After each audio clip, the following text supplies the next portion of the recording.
South Africa is a country located at the southern tip of the African continent. It is a land of great beauty and diversity. From the dry plains of the Karoo to the lush green mountains of the Drakensberg, South Africa has something to offer everyone.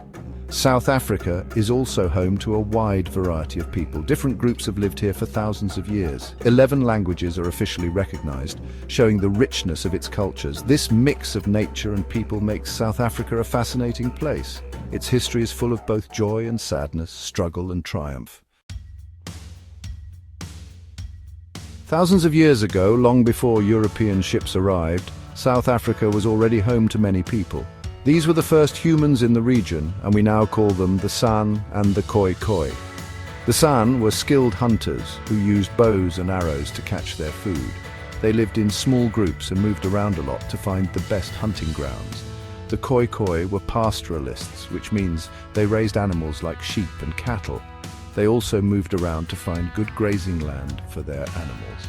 These first South Africans knew how to live in balance with nature. They respected the land and its resources. Their stories and traditions are an important part of South Africa's history. In the 15th century, European explorers started sailing around the coast of Africa. They were looking for a new route to India and the East Indies, where they could trade for valuable spices. One of these explorers was a Portuguese man named Vasco da Gama. In 1497, da Gama landed on the coast of South Africa at a place he called Natal, which means Christmas in Portuguese. This marked the beginning of European interest in the region. Later, other Europeans, mainly the Dutch and the British, started to arrive and establish settlements in South Africa. The Dutch built a fort at the Cape of Good Hope in 1652, which became an important stopping point for ships sailing to the east.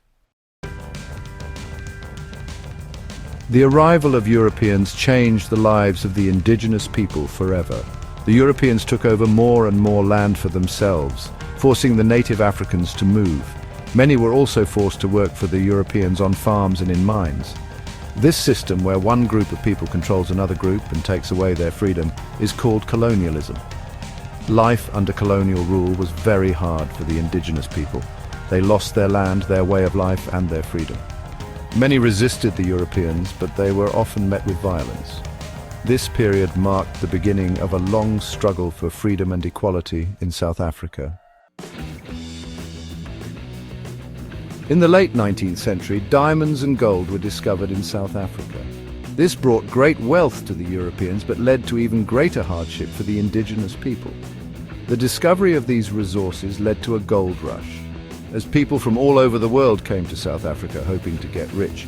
The mines needed workers, and this led to the exploitation of cheap African labor. The mines were dangerous and unhealthy places to work. The discovery of these resources also led to more wars and conflicts between the Europeans and the indigenous people over control of the land. After a while, a system called apartheid was put in place in South Africa. Apartheid is an Afrikaans word that means separateness. It was a system of racial segregation and discrimination that was enforced by the white minority government of South Africa from 1948 to 1994.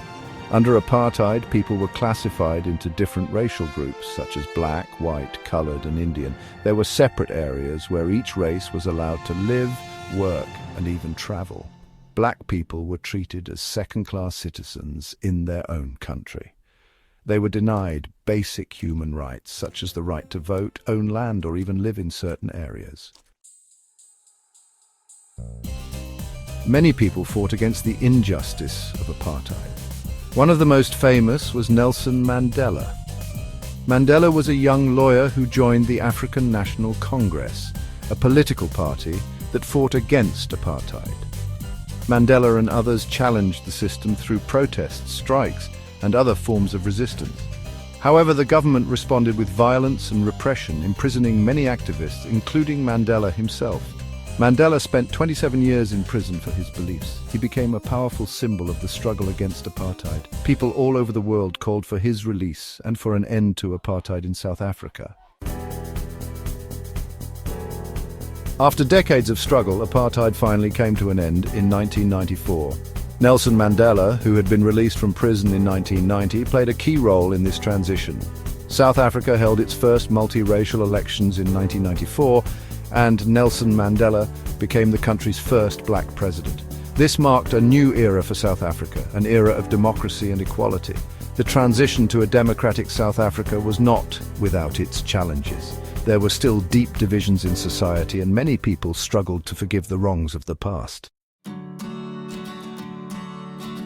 South Africa today is a very different place than it was under apartheid. It is a young democracy with a vibrant culture and a growing economy. However, the country still faces many challenges, including poverty, inequality, and crime.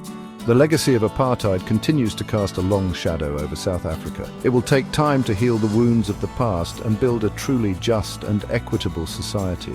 Despite these challenges, South Africa has a lot of potential. It has a young and growing population, abundant natural resources, and a developing economy. If it can overcome its challenges, South Africa has the potential to be a beacon of hope and progress for the entire African continent.